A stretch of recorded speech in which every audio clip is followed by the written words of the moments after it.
Good evening. Welcome to Reaction Saturday here at Southeastern 14. I'm Chris Lee, joined by Blayne Gilmer as we talk about the games that were in the SEC today. Some of them fun, some of them not so fun, most of them close. I should say not most of them. LSU Army was not close, and frankly, Missouri, South Carolina wasn't either, but always interesting and always ramifications coming out of those. So with that, here we are to talk about those. And, of course, what else are we going to lead with? Alabama, Tennessee. You had wild momentum swings in that one. You had an Alabama domination in the second half after Tennessee dominated the first half. You have a little discussion about officiating. That's been out there all afternoon. But, yeah, it is a fascinating day in the SEC. Thoughts on Alabama, Tennessee to start here, Blayne? Yeah, I just think that typically what you see out of a Tennessee team is they're going to give any defense early on problems with their tempo, with how they spread you out sideline to sideline. And Joe Milton was accurate early, and then later in the game he wasn't. And then what also hurt Tennessee, Chris, early on is they were moving the football, but a couple of times got down there in the red zone and really had an opportunity to just break Bama's back early, and they didn't do it.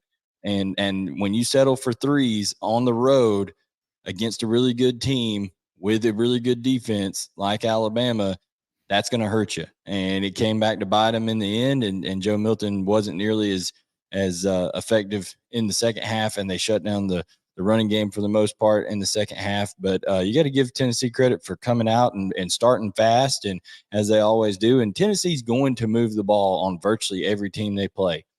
The difference is, okay, how effective are you on third down, and how effective are you in the red zone?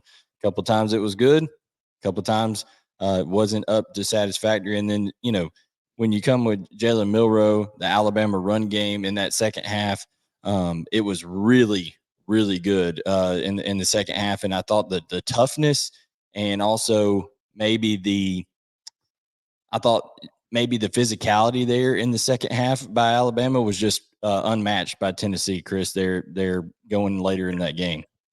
Yeah, I thought the first half, Alabama or Tennessee really dominated the lines of scrimmage. In the second half, it started to flip. Yeah, I think it did too. And I think that has to come in with Alabama for some reason, very similar to a Georgia team this year, actually, is one that has to kind of settle into games, it seems. Like Jalen Milroe he doesn't just come out guns blazing when he's able to do things. They kind of have to settle in and find, okay, what's going right? What can we do? Where can we prod this defense a little bit, find some weak spots, and then they finally take over as things go on. But my goodness, it was an entertaining matchup. It looked like Tennessee had every opportunity in the world to kind of run away with it early, and you just got to give a lot of credit to Saban and his coaching staff, because once again, Chris, during this entire run from Saban, all the way back from, you're talking about from the Greg McElroy days all the way through now, what has been the calling card of Saban? It's been being able to make adjustments better than the other staff at halftime. And once again, they did. They tied their record for biggest comeback at halftime in the Saban era, and that came against Georgia in the 2018 CFP national championship game. Yeah, that first half, just I watched it, and I texted a couple of buddies of mine that are Alabama fans. I said, Alabama's in trouble here. Tennessee they just got on Alabama from the jump. I want to go to the box score in a minute, because if you read that, it doesn't look like a game that Alabama would have won. And by the way, a couple of quick updates for those of you catching us live. Some scores of relevance. Virginia has beaten North Carolina. That should knock North Carolina out of the playoff chase. That probably helps the SEC just a little bit. And well, if Duke wins, then the ACC is going to be out altogether. I would think so. I really would. You had another couple teams get knocked from the ranks in the unbeaten today. Penn State was one. beaten by Yeah, Ohio State, which is also unbeaten. But just a couple of notes there because we're in the playoff watching season, and so we're watching the SEC. In fact, I'm watching the end of Auburn, Ole Miss as we're doing this, but we're also keeping an eye on the scoreboard. So it's unbelievable why we're not going to talk a ton about Ole Miss Auburn right now, but just because it's still going on and there's really not a whole lot to talk about. It's just unbelievable how competitive Auburn has been with literally no scintilla of a threat of a forward pass, Chris. Like they cannot throw the football at all, and they're still competitive in football games for the most part. So, that's a credit, I think, to Hugh Freeze and his staff. But Jackson Dart and company finally broke through there for Ole Miss, and they're going to probably take care of this one up 14. That's like being up 35 against Auburn right now. They just can't score enough. But Chris, we gotta turn real quickly here to our Missouri, because we got a bunch of our Missouri fans in the chat. I see right there. We got John in here. I mean, all these guys in here from Missouri. So what were your thoughts on Missouri and South Carolina today? Complete domination. Missouri was up 21-0 before South Carolina really showed up.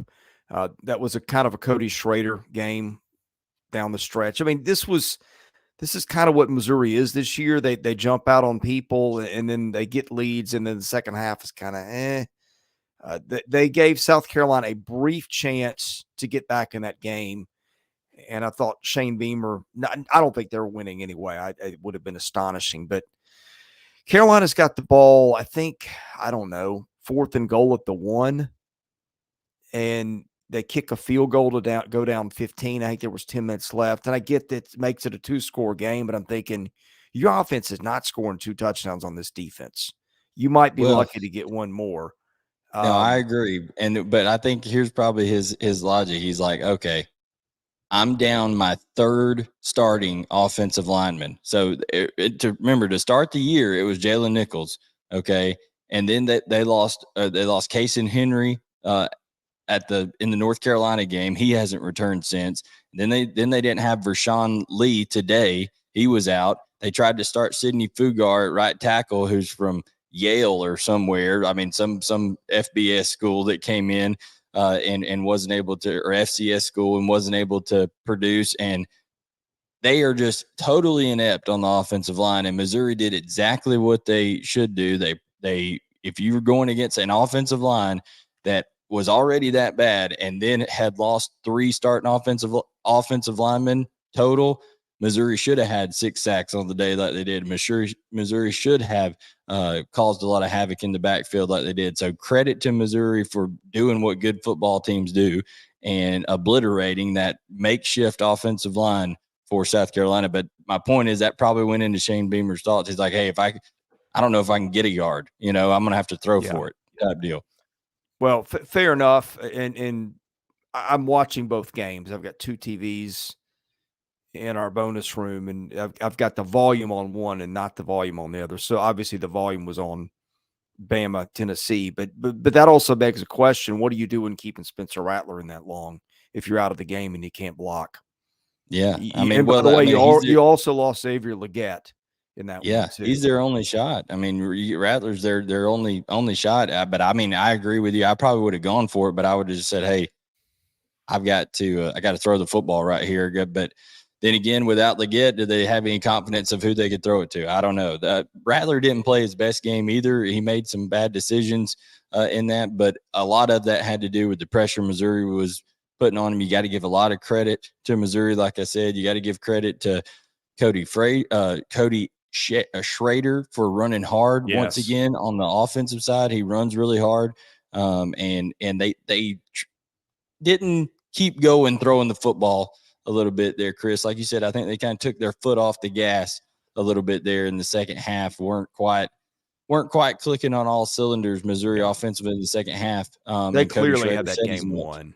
Yeah, they had that game won. But Cody Schrader said as much. He said after the game, he's like, hey, we gotta just keep going and keep scoring points, So I think he was a little frustrated by the decision maybe of his coach to back off a little bit, All right. By the way, player who led South Carolina receiving yards today for 400, please, Alex.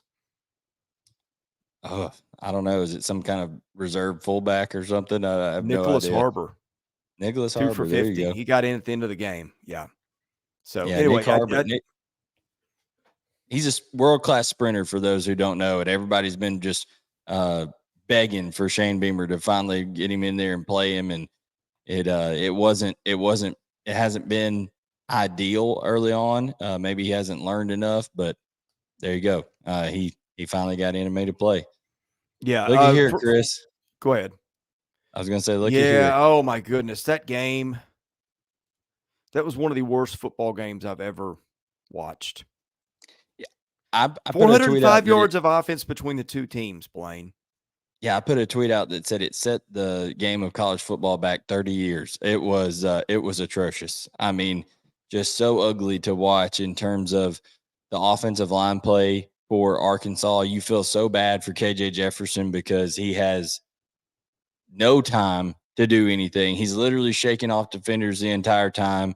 They can't run the football at all. Chris, I also think sadly enough, this put the nail in the coffin of the pit boss era there in Fayetteville. I'm not sure about that. I think he's done. I don't see how you recover. I mean, Mississippi State is not a good football team. I mean, they're not a good football team, and they totally dominated you in every aspect of the game without Will Rogers. I mean, Mike Wright, who was trying to give you the game early, Yeah, goes out and throws a pick early. It's just rough times for Arkansas.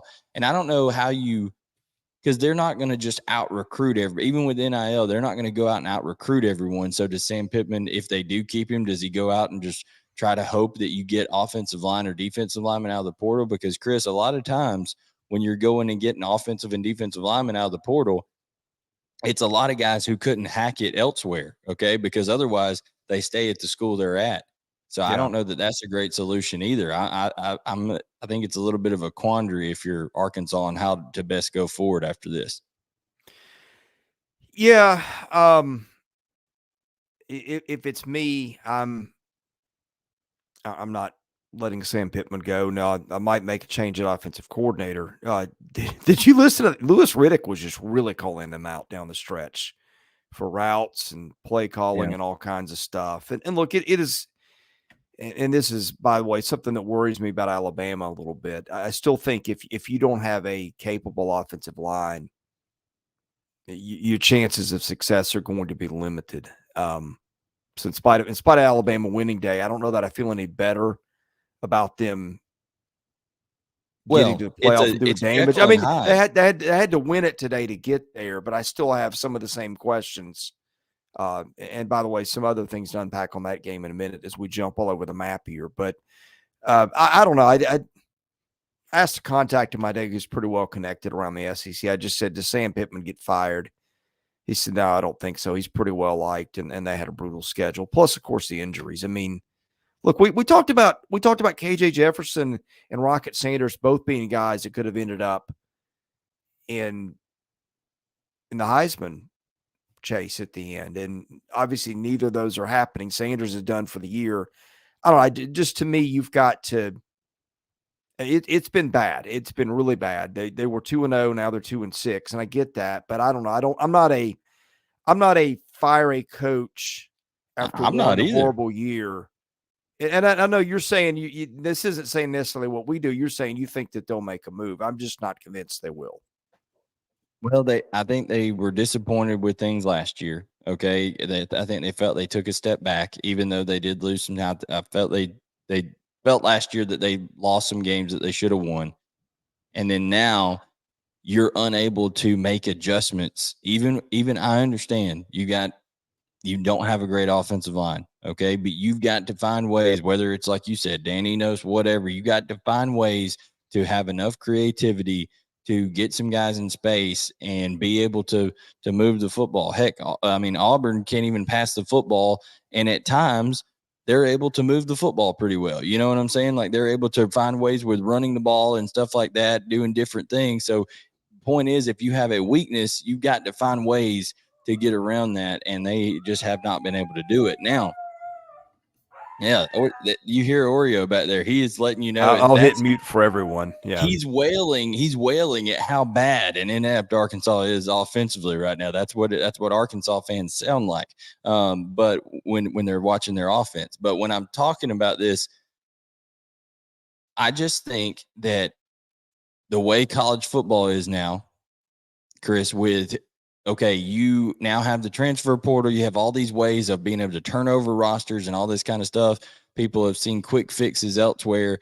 It's going to be very, very hard if Arkansas continues to spiral as much as Sam Pittman is liked. And I really am a huge Sam Pittman fan to just stand put. I don't know. Maybe it is the offensive change, something like that.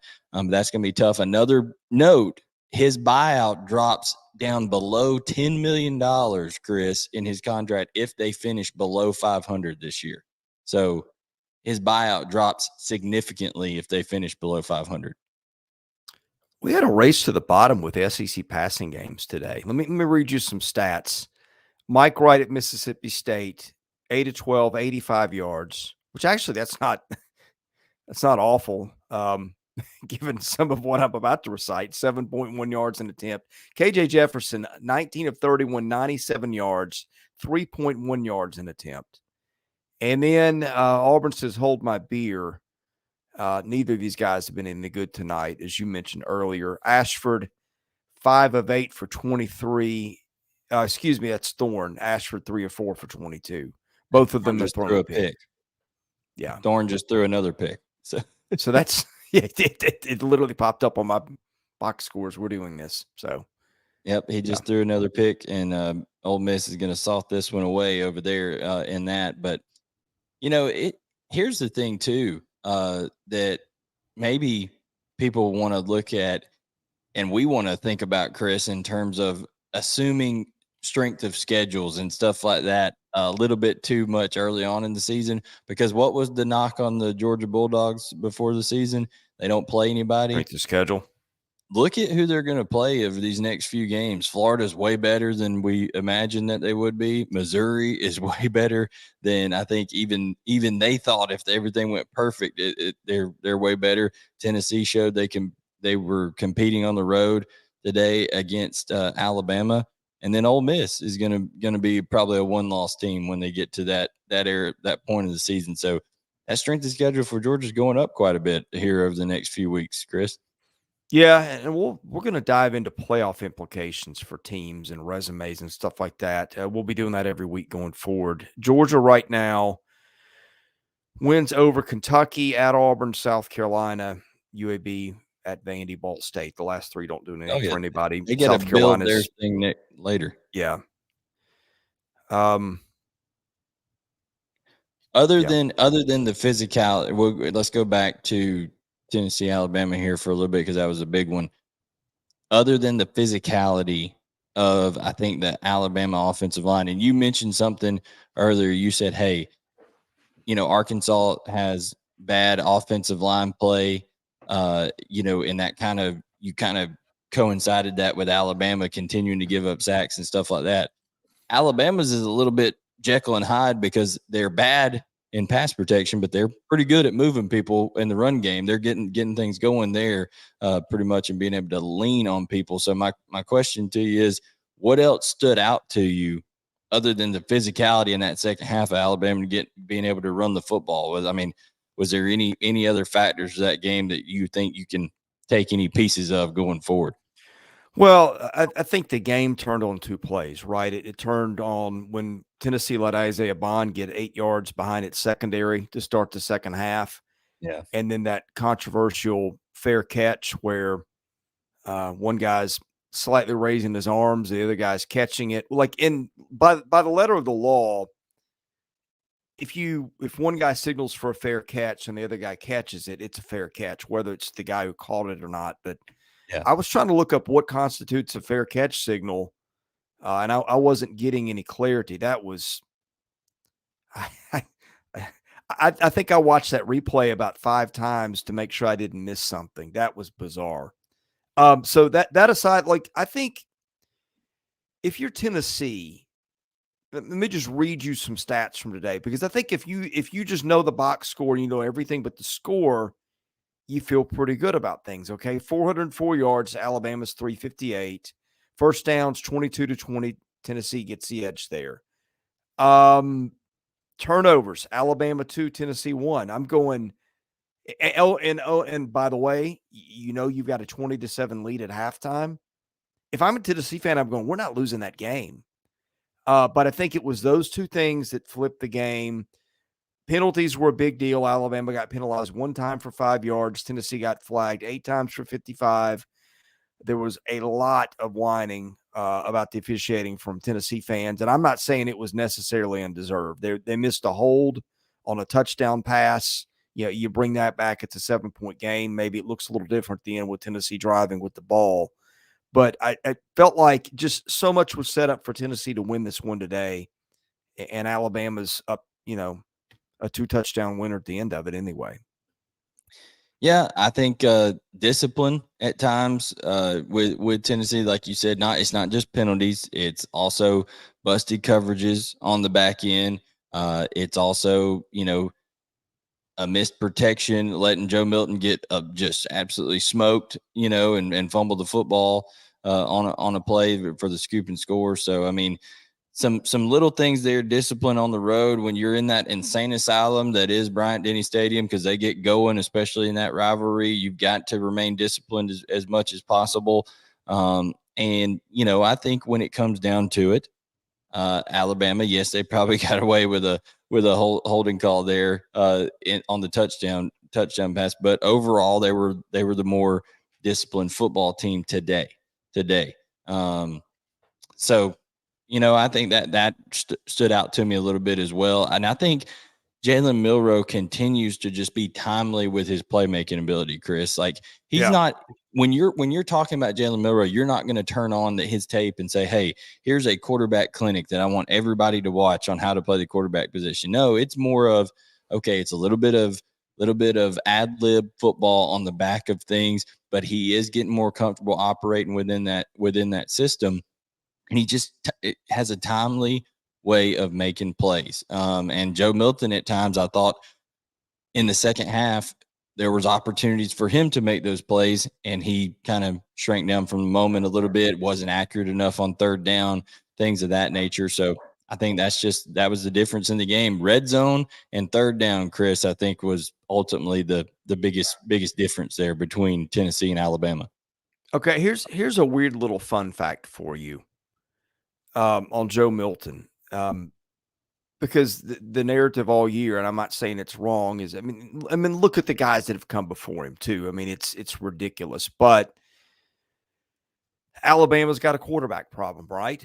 Joe Milton today, 10.5 yards per throw, right on his season average of 10.6. Rating in this game, 176.6. Rating for the season, 174.7. Touchdowns today, 2. Touchdowns for the season, 11. Interceptions for the year, 1. Interceptions for the season, 4. Basically, Joe Milton had an average game for him all season. And we're saying quarterback's a big problem for Alabama, and yet they win this game today by 2 touchdowns because they get better quarterback play. It's just a bizarre dynamic there. It's like everybody thinks they have quarterback problems, and I'm not saying that they couldn't do better and that they won't do better in the future, but you look at the numbers, man, 10.5 yards a throw midway through the season with the teams they faced. Again, it's been a weird year. It's included a lot of sacks and things like that, but how odd is it that I think he's leading the conference in yards per attempt? Well, they've turned into a shot offense. You know what I'm saying? Right. Like big shots are how they generate their momentum. And if you can keep them from hitting those, then you're going to be good. And what happened early, Chris?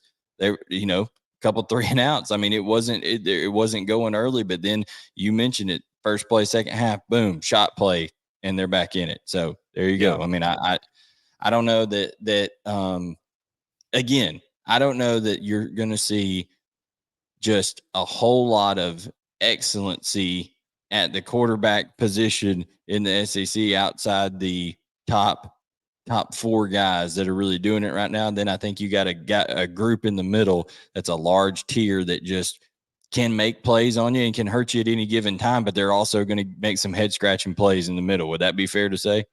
Yeah, I think so. And by the way, I failed to mention one of the big plays. Maybe the other big play, the 3 biggest moments of the day, was the strip sack of Milton. Was that Chris Braswell that hit him from the backside?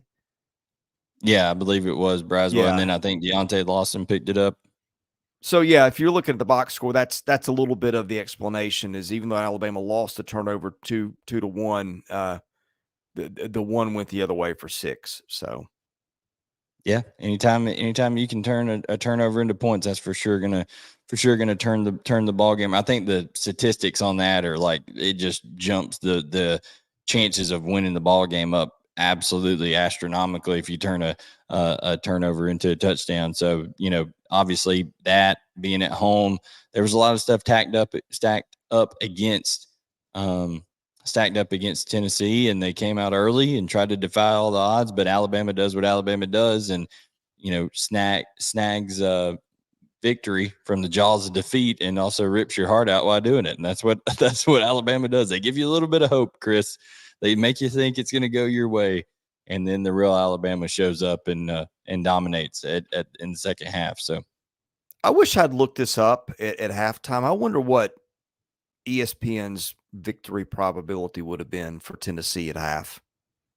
probably well over 50%. I'd say probably Oh, for closer to the sure. 60s. Oh, I'm thinking it was probably closer to 80. Now, Alabama got the ball to start the second half, and that probably factors in a little bit as you start with the possession. But, I mean, I thought if you'd asked me to handicap that, I would have said probably, I don't know, 85%. Yeah, no, I agree. I mean, Maybe it better. was not it was looking You pretty got bleak. 13 points on Alabama with Tennessee's defense that had been really doing a great job on the line of scrimmage. Everything was in place for Tennessee to feel good about that. Yeah, no, I agree. I agree, man. I just want to point out the chat over here.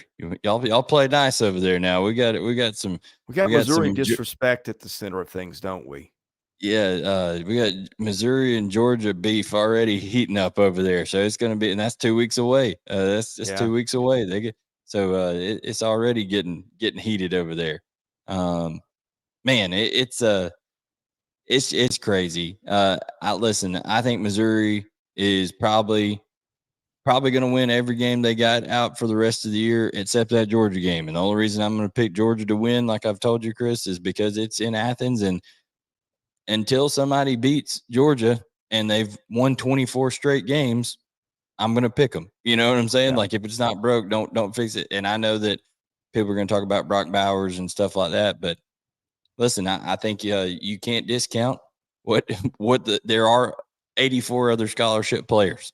So, I think you got to count that as well. Including Oscar Delp. But Yeah.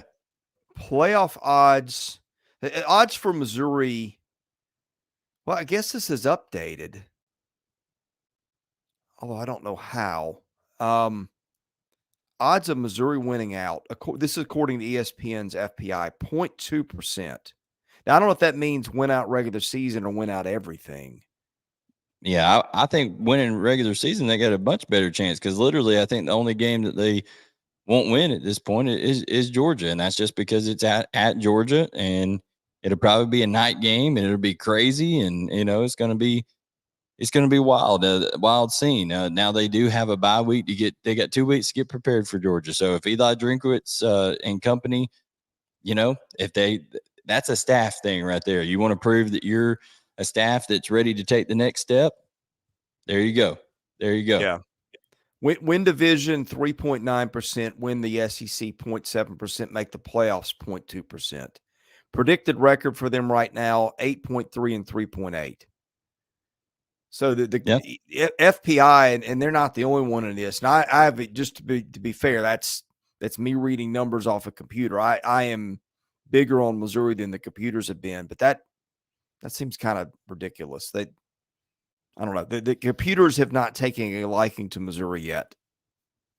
Yeah, and I think that's just Who knows? I don't know what computers. I don't know what the algorithm says, Chris. I don't know what they're thinking. But I look at the eye test. Missouri looks really good.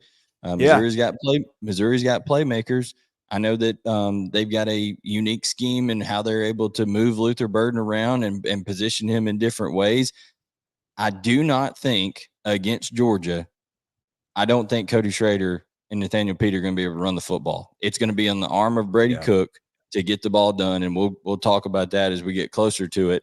But I don't think they're going to be able to run the football against Georgia. Kentucky, one of the best running offense in the country, and they couldn't run the football on Georgia. So, I mean, that's just how it goes. When you're at home and you're going in to face the champs, it's a whole different deal in terms of offensive production, and we'll see how things go there. But we talked about Missouri. On the flip side, we talked about, the pressure on Sam Pittman. What's the situation going there? Obviously, Shane Beamer's not going anywhere in terms of South Carolina. They're locked in for a while. They're gonna keep that thing going. But do you think you see some coordinator changes or anything like that coming for South Carolina, especially with, early on in a game, letting Luther Burden run wide open down the middle of the field, like things like that? I mean, stuff that if there's certain things, miscues that South Carolina continually seems to make, whether it was 4th and 13 last week against Florida, missing open field tackles, letting a guy, it was 4th and 11 that he caught it 13 yards behind the sticks and still made the first round. You know what I'm saying? Like, rough stuff. Do you think Clayton White's time is getting close, or do you think they're going to have to make a change of some sort over there at South Carolina to keep? Kind of feels like it. They just haven't been very good since he's been there, and they've had some talent. It's not LSU or Alabama or Georgia talent, but they've had some players. They've sent DBs to the NFL. They had 2 freshman All-American safeties a year ago. But they just, I think they've got the worst pass defense in the league after today, don't they? Yeah, they if it's not statistically, it is in reality, okay? Because they get burnt to a crisp on every play. Now, that is something on Tuesday mornings. We're going to start going inside the numbers, guys. So you need to check that out on the morning report. Tuesday mornings, we'll be going into that. But my goodness, as our man in for life there says, hey, hit that like button. Let's go. We appreciate it. Everybody that's in here, go ahead and hit that like button. But I'm excited to see a lot of things going forward. But in terms of the reaction to all of this, Chris, I think you've got just some good, solid football teams. Nobody's really elite in the SEC right now until they prove so. I think you've got good football teams, but they've got a lot to prove. But I do think, and my phone has died, so I can't check it over here. I don't want to mess with anything. What is the Duke and Florida State score right now as we're talking about this? I'll give you some updates. We forgot to mention LSU's playing tonight. LSU's now up 55-0 on Army. So LSU gets a little bit of a defensive. They're not really playing tonight. They're just kind of scrimmaging. It's an exhibition that they're honoring the troops. Very noble. We appreciate that. We appreciate your service. They're not playing tonight. But anyways, not one of Jeff Monken's better Army teams, by the way. Very bad. Florida State is up on Duke 24-20 with 13 to play. Michigan is going to stay unbeaten, just beating the living crap out of Michigan State 42-0. Stolen signs or not. Here's a surprise. This will knock USC out of the playoffs if this score holds, which is probably going to happen anyway. But Utah 28-17 on Southern Cal. I'd be interested to see if that's Utah not a surprise. That's not a surprise. No. But I mean, the game's in Southern Cal, isn't it? I think it is. Listen, Kyle Whittingham claims Lincoln Riley on his taxes because he is his daddy. Okay, he owns Lincoln Riley and USC. Utah owns USC. They beat them, I think 3 straight times now on something like that. So it's just, hey, I didn't expect USC to win that football game, and if they do, they come back and win. But Lincoln Riley is never, ever, in my opinion, until he makes a drastic change in his philosophy on how he coaches a football team, he should never be considered to have a team that's a threat to win a national championship, because they are not ever going to be tough enough or hard-nosed enough, disciplined enough on defense. Auburn, Ole Miss has gone final. Ole Miss won that one 28-21. Auburn got a late touchdown and tried an unsuccessful onside kick. But more importantly, Peyton Thorne hit 100 yards passing tonight, Blayne. Ding, ding, ding. There you go. On the nose. Hey, that's success. Moral victories. It's the little things in life, Chris. By the way, Jarquez Hunter did play tonight for Auburn. I think he missed last game and has been erratic this year with the playing time.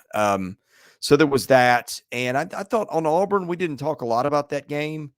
I thought Auburn's defensive backfield played really well early. Donovan Kaufman had a pick that brought back a good ways. And Keontae Scott, I think, might have had one too. By the way, Ole Miss, we didn't spend a lot of time on that one, but Ole Miss was awful the first half. Their special teams were dreadful.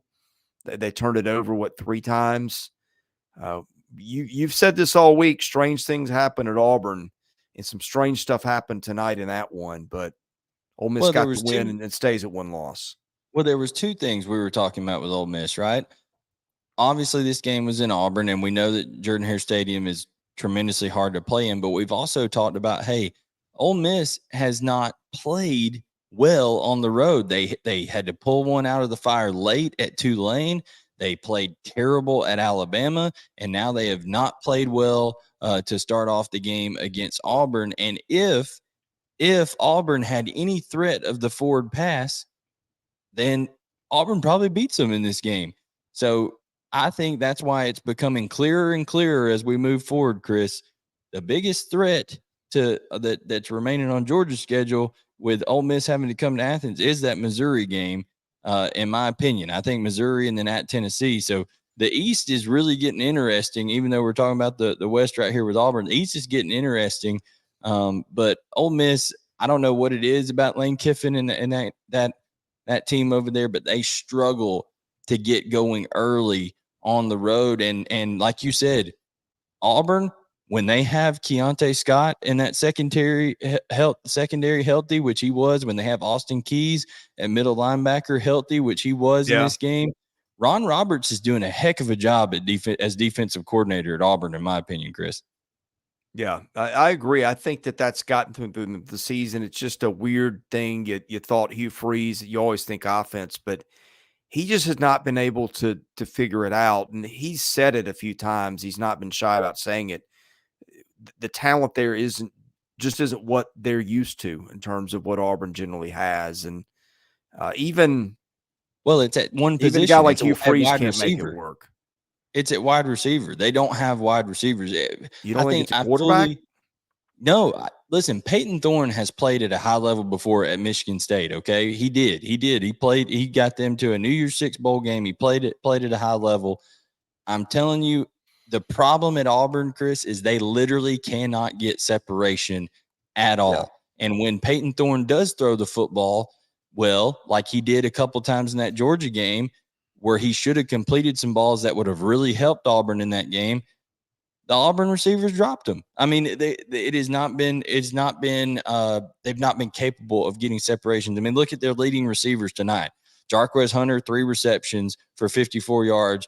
Rivaldo Fairweather, 5 receptions for 31 yards. Neither one of those are receivers. That's a running back and a tight end. They only had 2 catches from receivers on the night, or 3 catches. 1 from Caleb Burton, 1 from Jay Fair, and 1 from Coy Moore. Yeah. Auburn has 0 receivers, okay? Absolutely none. They have to bring in some more receivers and some more talent out wide to be able to compete. I think you'll see them be active in the transfer portal during this off season. So if there's one thing that I trust Hugh Freeze to do, Chris, it is as they refer to it now, talent acquisition. Yes. Well, and to your point, I don't know who their leading returning receiver was. It might have been Coy Moore. I think he was in a bunch of guys that were all in the same level of production. He goes 1 catch for 6 yards tonight. So.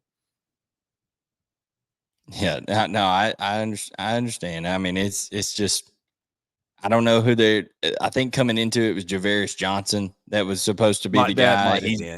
He's been banged up a little bit, but they just have to get better.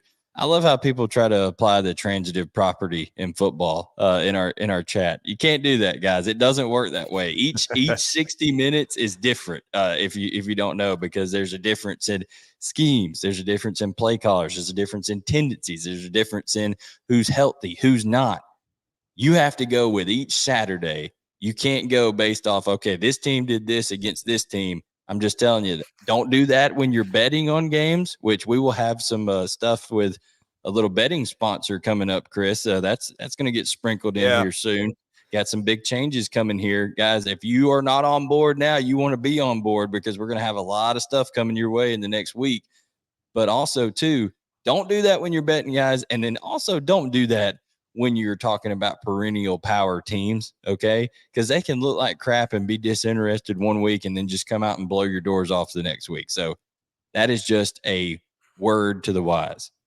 Hey, but by the transitive property of comparative scores, I bet we could get Virginia into the playoffs with tonight.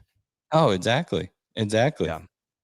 So, by the way, I've got Florida State Duke here pulled up on the TV that's in front of me, so I'm going to keep an eye on that. Well, I'd forgotten that game was in Tallahassee. Yeah, I mean, so who ended up? You said right now it's 24-20 Florida State. Yeah. No, Yep. Duke. No, Duke's winning. Oh, yes. I thought Florida State was winning. So what's the score now? Let me double check this. This is wonderful. I thought they said 24-20. No, I'm sorry. You're right. It is Florida State. I read the score wrong. Yeah, John says Duke has a backup quarterback in now. So, hey, That's what I'm saying. Each and every week, my man, I got to give a shout out over here, because whether he is totally just enthusiastically off his rocker supporting Missouri, which is what SEC is all about. Charles, I love the passion, even though I think some of your passion is totally unfounded, my man, in terms of the maybe rooted to the core logic of it. But I'm telling you, Missouri is a good football team. I'm glad you're excited about it. That's what SEC football is all about. Missouri has got a gauntlet of games coming up at Georgia, Tennessee, Florida. You take two of those three games, and you lose one, you're not going to the playoff. But my goodness, you've had a great season at that point. Yeah, I picked Missouri to go 9-3 this year. I thought that was. People called me crazy. People said, "What? Missouri?" They were saying I was giving them way too much credit. I said Missouri's going to be a good football team this year. I picked them to go 9-3. I think one of those three losses comes in Athens in 2 weeks, and that is not disrespect to Missouri. That's respect for the back-to-back national champions that have more talent on that roster than anybody else in the country, even without Brock Bowers. So, it's just a tough place to play. If that game was at Columbia, Missouri, I'd probably pick Missouri because of how well they're playing. But it's by the way, I got to point this out. Comment of the night that made me laugh the hardest from our friend SEC football. I will give my all for Tennessee for 30 minutes. That's fantastic. That was well played, sir. No, John said I wouldn't have said 9-3 as a Missouri fan. So, hey, I gave him more credit than he did. I was on Mike Bratton's show before the season, that SEC podcast, and he asked me, we were just doing a thing. I'm in there for like an hour and a half. He just asked me spur of the moment, who's your surprise team this year? I said it was Missouri. But I don't know that I would have had Missouri 7-1 at this point either. In fact, I'm pretty sure I would not have. The Kansas State win was when that team got my attention. That's a great win. Even though Kansas State has subsequently lost a couple games, they or at least lost a game after that. They won today. Yeah, they won today. Oklahoma State ended up being a pretty good football team, by the way, but that's getting down the weeds because they ended up beating Kansas State after and all that kind of stuff. But my goodness, great 41-3 today. My goodness. Yeah, there's college football. You just got to love it because you can never predict what's going on. It's always going to be wild. There's always going to be something Big 12 that goes on. Today, Blayne. My Oklahoma goodness. And Texas nearly blew it to Houston. They almost ruined everything. They almost knocked the Big 12 out of the playoffs today. That's almost what happened right there. It almost became just total chaos for the Big 12 today. By the way, if Missouri was still in the Big 12, I would be picking them to win the Big 12.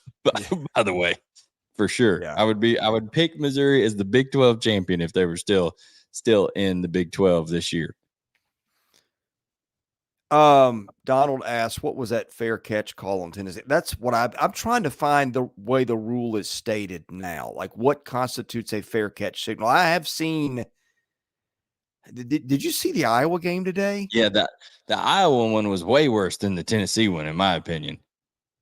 Well, I mean, at Like, least he was making demonstrative moves with his arms. I but think it he was was trying to this tell his way. He sketch was team to like get away. telling his Yeah. guys to get away and doing sideways. You got to be able to communicate. You got to be able to communicate.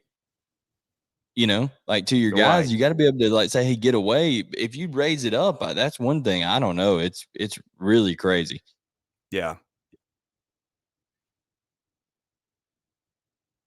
So what do we got? What have we not touched on here? I'll tell you a thing we haven't hit much today. We hit the Arkansas into the Mississippi State game. But hey, it was ugly, but Mississippi State got a win. So I don't know what that means or doesn't mean for Zach Arnett, but there's that. Well, Zach Arnett, I think, has taken back some of the control of the defensive play calling, in my opinion, from some of the stuff that people who know that Mississippi State program well. Today. Yeah. Some people who really know that Mississippi State program, and were commenting on it on Twitter and things like that as I was watching the game. I think that Zach Arnett started, calling that defense a little bit or being more heavily involved in it. And also too, Chris, I loved, they're now giving us access to these coaches during the game with some of these sideline interviews and things like that. And Zach Arnett, when asked for, hey, why didn't you go for it on fourth down there in Arkansas's territory and right there? Because Lewis Riddick even criticized him and was like, hey, if you go down and score, Arkansas can't score, so the game's over with if you go down and add points. And Zach Arnett, a true defensive guy, said, have you seen how our defense is playing? To the sideline reporter, he said the only 3 points that they've scored came as a result of us giving them the ball in our territory. He said, I'm telling you, we're going to go down and punt them deep and stop them. I mean, and so that's what happens. So Florida State's tacked on another touchdown here, by the way. Yeah, the old Dukies, they got a backup quarterback in now, so they don't have the firepower to stick with them. So your unbeatens after tonight are going to be Ohio State, Michigan, Oklahoma, Georgia. Is Washington off this week? No, it's got Arizona State tonight. They'll be huge favorites in that. I'm not sure that one started. Florida State's going to stay unbeaten. Air Force is unbeaten after day. James Madison and Liberty. Air Force, I was going to say I was looking at their schedule the rest of the way because I always root for the Surface Academies. I'd love to see a team go undefeated. Air Force's only big game they got left was UNLV, but I think UNLV was losing to Colorado State today. So if that's the case, then I think Air Force is going to go undefeated, and they're going to end up in a New Year's Six bowl game. And some poor coach is going to have to deal with this. Chris, this is going to be fantastic. You ready for this? Triple option. Some poor coach is going to have to deal with, okay, some of my best players are going to elect to opt out of the bowl game. And now I've got to teach guys who haven't played all year on my defense to defend the triple option for a bowl game. And it is going to be glorious. And I cannot wait. I'm excited for that. Go Air Force. Get to the New Year's Six. I'm excited for that. How much cursing is there going to be inside the offices of whoever draws them in a bowl game?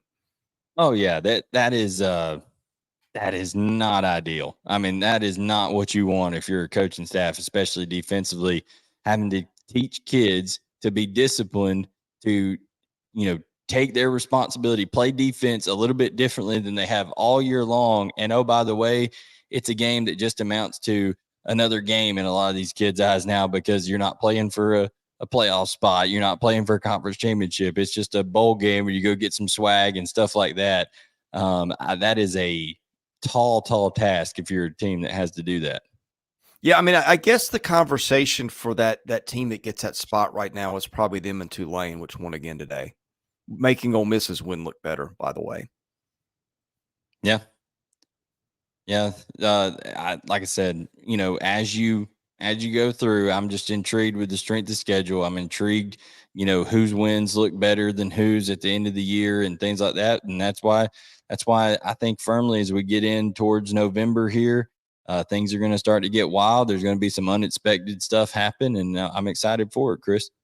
Hey, speaking of that, let's talk Ole Miss a little bit. Nobody ever brings up Ole Miss in context of the playoff, and Ole Miss has got some work to do and got some tough games ahead. Although Vandy next week should be still a one-loss team after next week. A&M the next week, I think they win that. Georgia, the one game that they're going to be an underdog in is going to be Georgia. Yeah. Now, So here's you where win that Missouri one could against it, factor but in. boy, what I was going to say is right now they've got wins over LSU, Tulane, and a road win over Auburn. That's a pretty good threesome of wins that a lot of your playoff contenders right now do not have.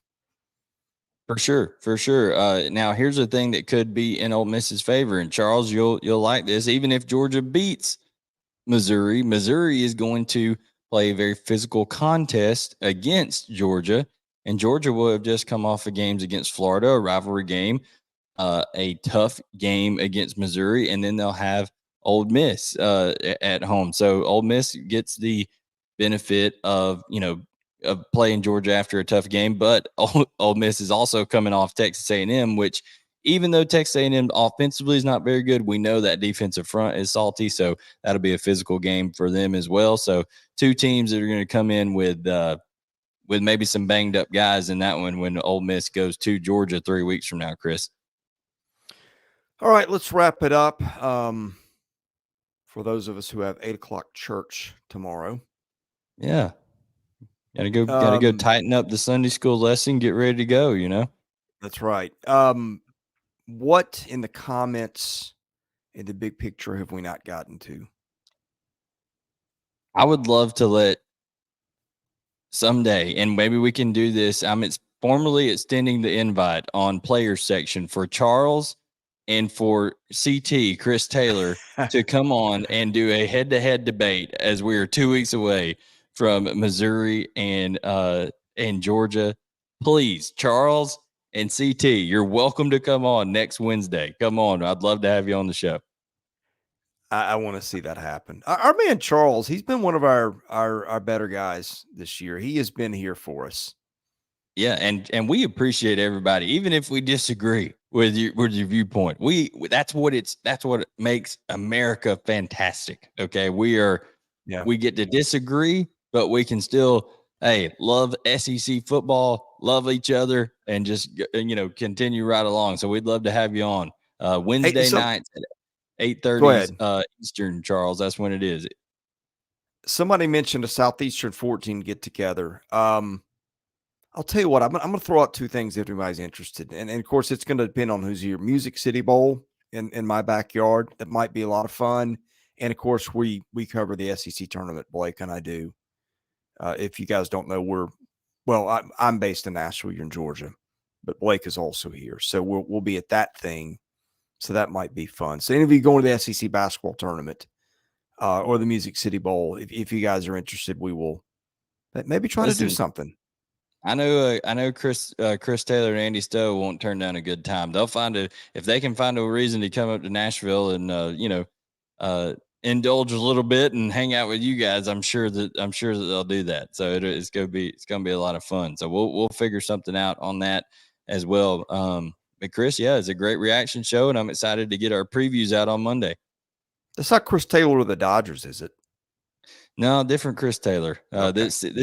This Chris Taylor, he's not over there, hitting doubles off the wall. He's out there, knocking out insurance policies. He's not hitting doubles out of the wall, off the wall right now because the Dodgers are done like all the high seeds in baseball. So we're getting the Phillies and Astros again. Can I just complain about that for a minute? Hey, it is what it is. It is what it is. We don't. This is a no baseball zone right now, Chris. We're all football. Sorry. We're all football. Couldn't resist. Let's see. USC has gotten within 8 of Utah now. Let me go back and look at the SEC scoreboard quickly. I'll have you scan the comments while I'm doing that just to see if there's anything worth a mention we didn't get to. LSU is now polished off Army 62-0. Hey, LSU, I get that it's Auburn. I get that it's Army, but LSU couldn't defend anybody a few weeks ago. So that might be something interesting to watch. LSU down the stretch at Alabama, Florida, Georgia State, A&M. That Alabama LSU game is going to be interesting. That's the game. That's for the West. Well, and let me just, if LSU runs the table, I know the chances about that big, but just saying, you win the SEC. If they run the table, I don't know how you don't let them in the playoff. I mean, I'm being honest with you. So probably the other team one of the teams they lost to is in the playoff, probably in Florida State if they run the table. So you know, are you going to hold that against them game one for playing another playoff team game one? And then of course I know they lost another game, but you know, I mean, when it comes down to it, they lost at Ole Miss in a shootout, you know. So a road loss, and then basically what was another road loss against Florida State. Now they would have beaten Alabama on the road. They would have beaten Missouri, who's a good football team that we've established on the road. They would have beat Texas A&M to start to end the season, and then they probably would have beat Georgia in the SEC championship game if that were to happen. I don't know. We'll see. Yeah. I mean, I think one of the big games to watch going forward, and again, a lot of this is going to be scoreboard watching other places. I think if Penn